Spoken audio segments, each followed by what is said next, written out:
Gerard, do you love me? Oh yeah, of course. I'm Gerard.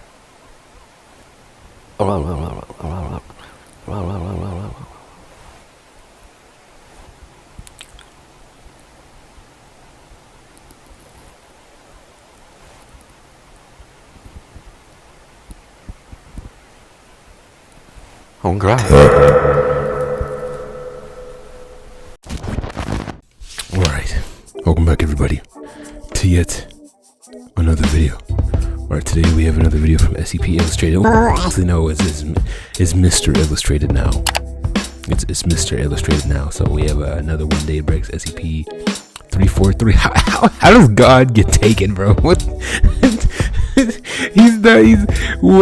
Can you even say that he has flesh, bro? Like, didn't he create everything? Like, I don't know, bro.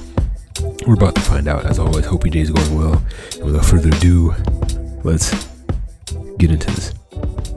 Good day, When Day Breaks fans, and welcome back. At the end of the world, this time, let's see what God has to say about all this. Big up the patrons and members, a quick word from today's sponsor, and we'll get started.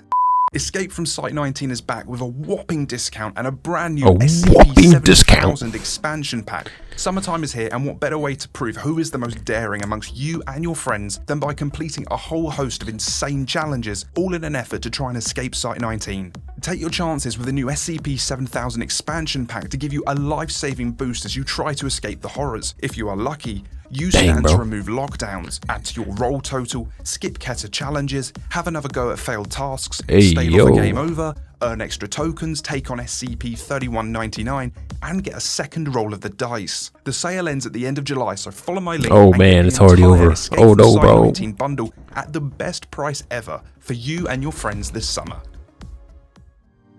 On the first day, Micah Bowden pulled the hood of his jacket tighter and nervously fidgeted with the seals on his gas mask. The area he stood in was an open, blasted plain. The dark soil to the sides of the road betrayed that this place once bore life. In the far distance, London still burned. The nuclear fires of vengeance had done a number on the city, and almost nothing of consequence was left. The Geiger counter at his side began to click a bit faster as the winds picked up and blew in his direction. He needed to find shelter soon.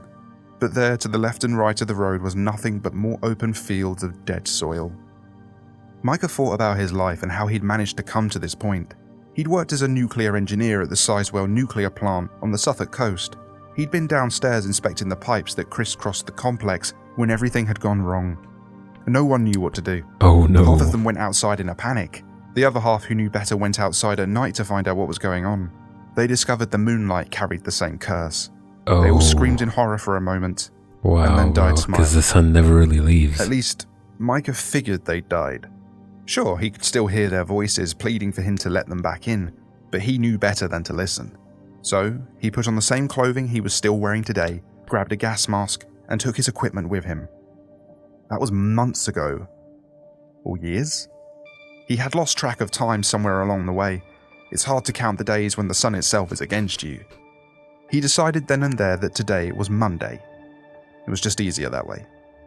But then just yesterday, for a brief moment, a second sun shined in the distance. He knew that image anywhere. It reminded him of the countless nuclear test videos he'd studied, but this time deep inside London itself. He looked away. It wasn't his first thought, but between that and the black painted goggles on his gas mask, it was fast enough that he didn't burn out his eyes. Which was good. He'd need those in the coming days. His ears, on the other hand, well, it almost felt like they'd heard a single unified scream go up as the fires burned for hours, but that was probably in his imagination. The weather was definitely not on his side. Nope, Winds filled with the burnt remains of London came his way on the first night, and he was forced to abandon his little bunker which lacked appropriate ventilation or filters. With his plan to find refuge in the capital extinguished, he decided to head west, away from the fire. He started to walk out into the dead dirt, and eventually he found the A4. Following that, he knew he could find the ocean to the west, so he got back to walking. On the second day, Micah's luck changed. The wind shifted again, this time blowing east. The Geiger counter at his side still clicked at him, but less intensely. Then he saw something wondrous in the distance. About 30 or 40 kilometers down the road, lights. A beacon to anyone traveling this road. He He was already wary, but his supplies were running low. Underneath all his protection, carrying all the weight of his clothing and tools, he was beginning to dehydrate.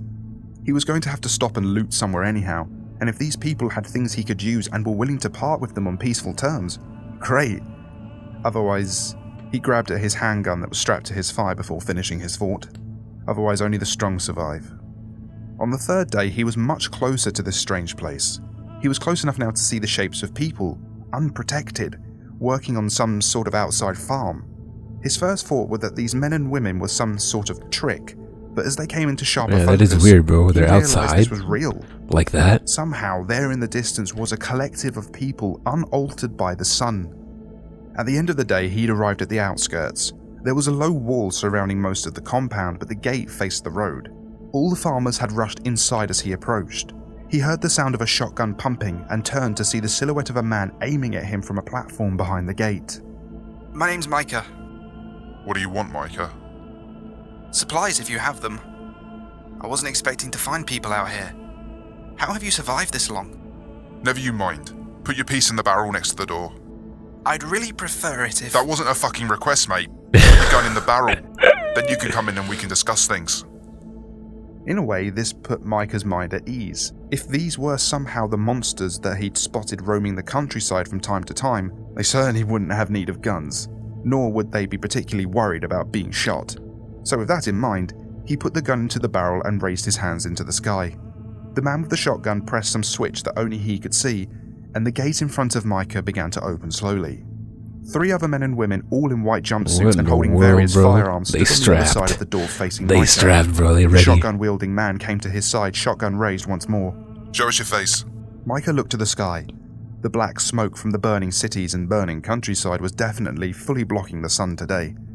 Nuclear winter was beginning. From time to time, though, the sun could still find a spot to peek through the black, and he had to be sure. Of course. The mask came off. Can I talk to your leader? At the end of the 4th day, Micah's isolation was nearly over. The men and women of Eden, as they called it, Eden? had insisted You mean- he spend a whole day in You mean the Garden of Eden, bro? What the heck, bro? quarantine. Being unarmed, he wasn't really in a position to argue anymore. Where's the gate guardian at, bro? He followed them into the underground facility marked Site 17. Men and women with flamethrowers flanked the hallways. It was nice, though, to get a hot shower. The food was warm and the drinks were cold, and he had no idea what the fuck was going on here.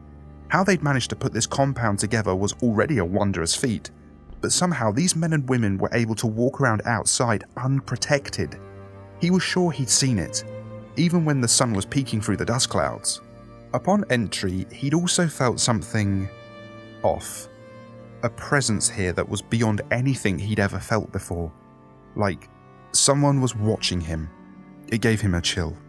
He lay down in his bed and went to sleep. Hopefully he'd be able to meet the head weirdo of this place tomorrow and learn more about what was happening. At the end of the 5th day, Micah was woken up from a good dream. The constant hum of the air circulation system was strangely comforting after living without it for as long as he had. The same man from before, minus the shotgun, tossed a white jumpsuit at Micah as he stirred from his sleep. Get dressed. He wants to talk to you. Micah nodded and pulled the jumpsuit on. It was spotless, which already made him feel weird. Oh my But in god, the end, bro. it was clean, and that alone was enough to convince him to wear it. The same man who'd given him the clothing was waiting just outside the slightly open door as Micah left his room. Where are we going? The temple. Fuck. He looked down at the white jumpsuit he was wearing and how it matched with the jumpsuits of everyone else. Had he accidentally joined a cult? No matter. Yep. They had food and water and protection. He could join them or he would eventually die. Starving to death sounded horrible. Being exposed to the sun by some tentacle monster sounded worse. Both could be avoided here, it seemed. The area that Micah entered looked more like a cafeteria than anything else. But there at the end of a table sat a man almost too bright to look at, which was odd, because the man wasn't producing any actual light. Something about this man was odd, Oh and my he made the god, connection bro. between whatever it was and the uneasy feeling of being watched he'd been feeling until this point. This was someone or something powerful. Something different than the sun, but the same. He walked to the table and stood nervously next to a chair. Oh, bro. We got ads, bro. because I didn't download this video. Sit. Of course. You came here expecting to do violence, didn't you? I planned for it.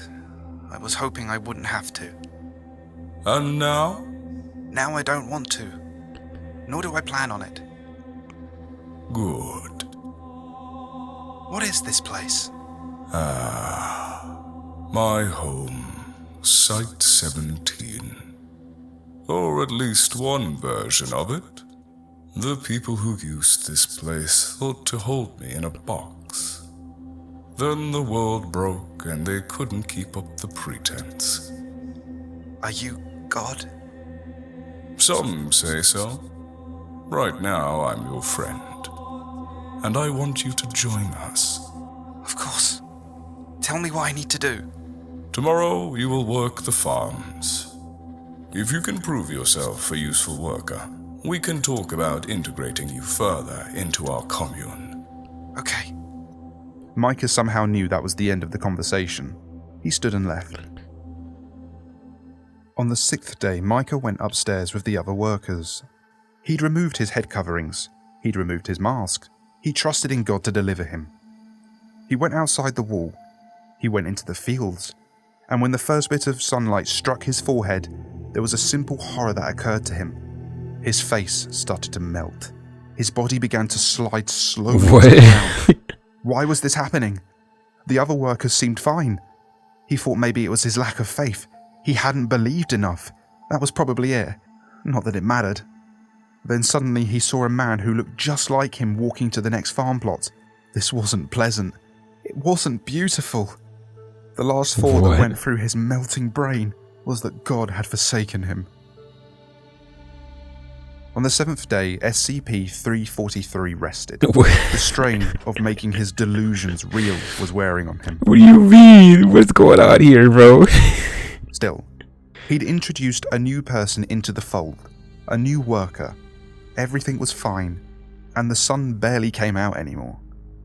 Without his illusions to hide him, he took up most of Site 17, a melted, lonely blob of flesh too powerful to be fully taken over, but not powerful enough to resist fully, and strings of his pink mass spread throughout the facility, connecting to the human-shaped Oh, so it was all an illusion to make him think that they were actually working outside in the sun. creatures he'd constructed in his madness. If he knew what he was doing, he'd probably be bothered, luring people here, giving them the illusion of safety, and then taking over the fleshy mass they left behind. Jeez, But that bro. never crossed his mind. He was God, right? It's fine. These people needed him. His consciousness travelled through the neural circuits in a single pink fleshy string. It travelled through the site, past the doors of doctors long dead, past the testing chambers, up through the administration buildings and into the man-shaped things standing watch at the gate. Micah, he'd called himself. Micah looked to the east. He saw London burning, and God wept. Bro. Check out this video for another great Bro, that's a twist, bro. I didn't see that one coming, bro. Got him. That's basically the gist of the whole freaking video, bro. That boy got. That boy got. And it was thorough. It was thorough, bro. Like, bro. The illusion was perfect, bro. Oh my gosh. But what about the part where he took off his mask? Why didn't he start melting right then and there? That's weird, bro. And the fact that wow, bro, it was all so thorough, bro. He thought they were real. Nah, bro.